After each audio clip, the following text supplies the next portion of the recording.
So let us take the formulas first, how to calculate this break-even point.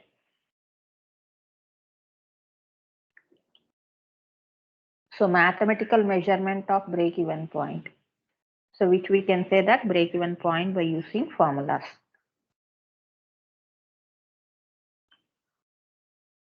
So before going into the formulas of break-even point, we must know one word that it is contribution, which we are going to use in calculating the break-even point. So how you are going to get this contribution?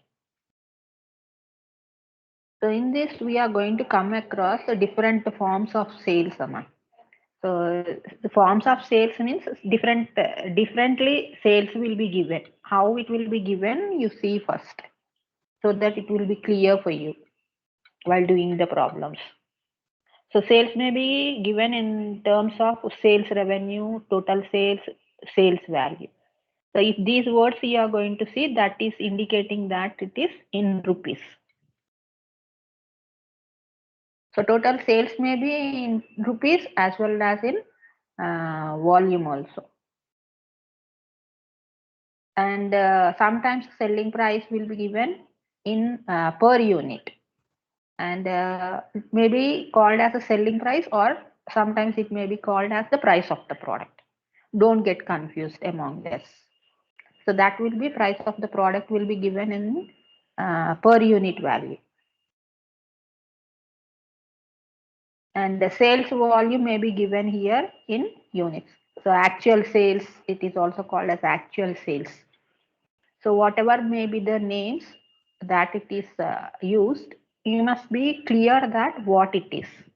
So for that, I gave you how it is going to be represented in the problems that I have given you. In what way it is going to be given.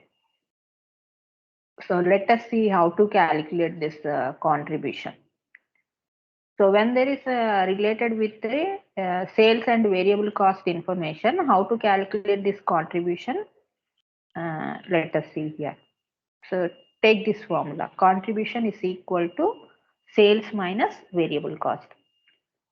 These sales may be total sales. If it is total sales, deduct total variable cost.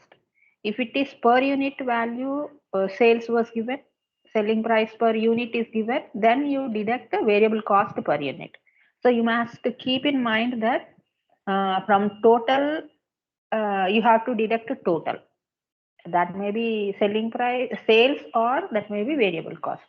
From total, you have to deduct the total. So sometimes what they are going to give is total sales they will give, and variable cost will be given in per unit value. So then convert that variable cost into total variable cost. How you are going to convert that into total variable cost? You are having the formula, no? How to convert units into, that is Q into variable cost per unit. We have seen in the schedule while discussing about finding out the break-even point, right? So based on that, you convert that. So contribution will give you here by using this formula, sales minus variable cost. So sometimes they are not going to give you the this information.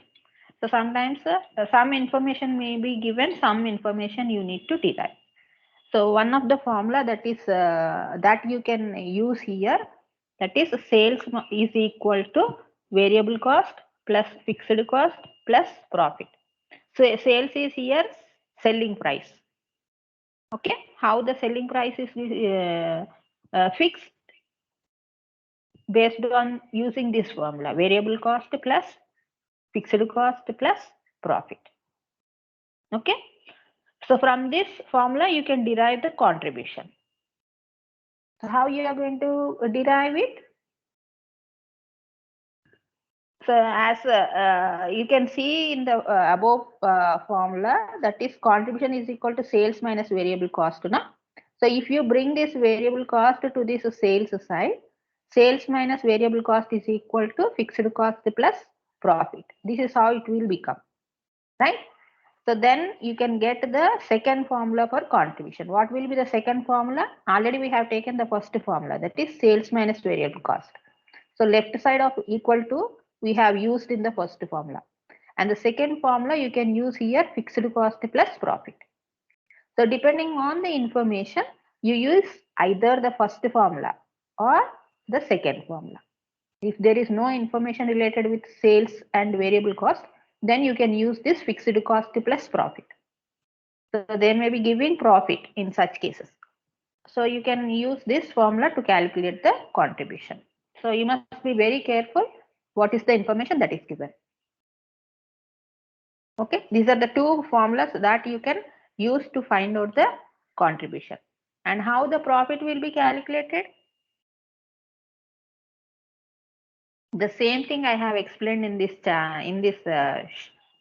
slide, taking an example. But while doing the problem, we will go in detail about that.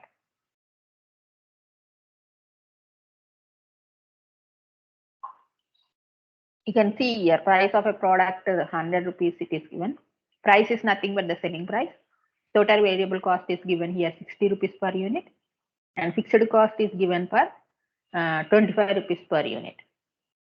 So when you take per unit, everything should be per unit. Even fixed cost should be converted into per unit. Okay.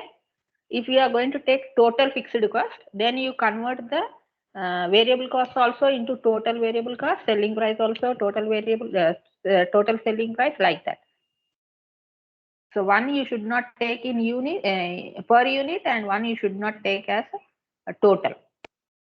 So all the elements you have to take either total or per unit. So from this example, we can easily find out the contribution margin. So selling price minus variable cost. So selling price here it is given 100 rupees and 60 rupees is the variable cost. Contribution margin will be the 40 rupees. So what this contribution margin is going to indicate means it represents that the total fixed costs are covered. Okay. So whether the total fixed costs are covered or not, that you can identify by using this contribution contribution margin, you can call it as, or contribution.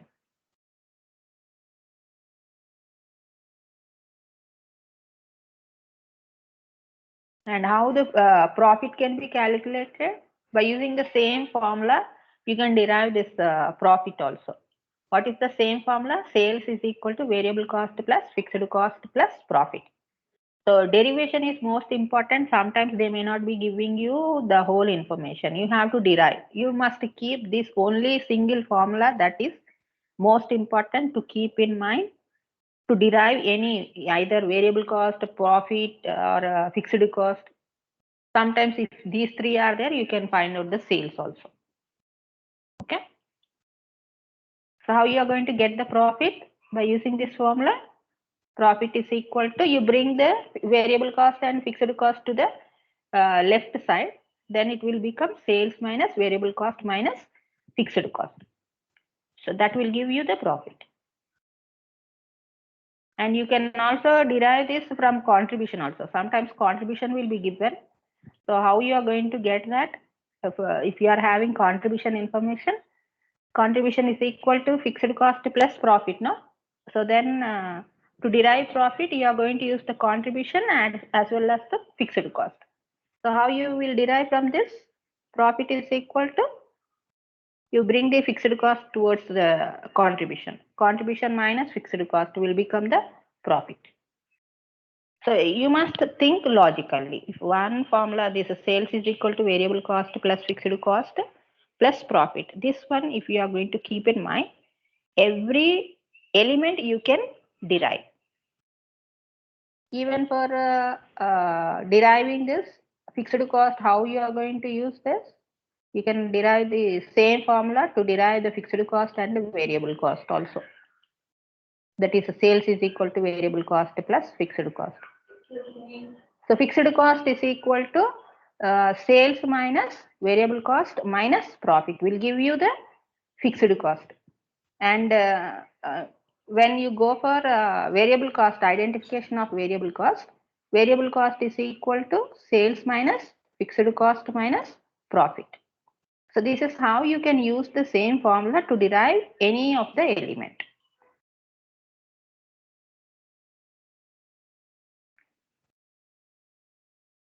So when there is selling price and variable cost per unit is given in the problem, if you want to find out the total sales, how you are going to find out?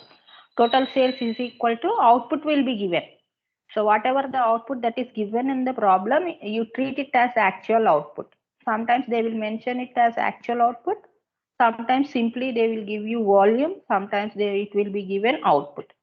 So whatever may be the word that is indicated in the problem, you multiply it with the selling price per unit value, you will get the total sales. And to find out the total variable cost, actual output into variable cost per unit.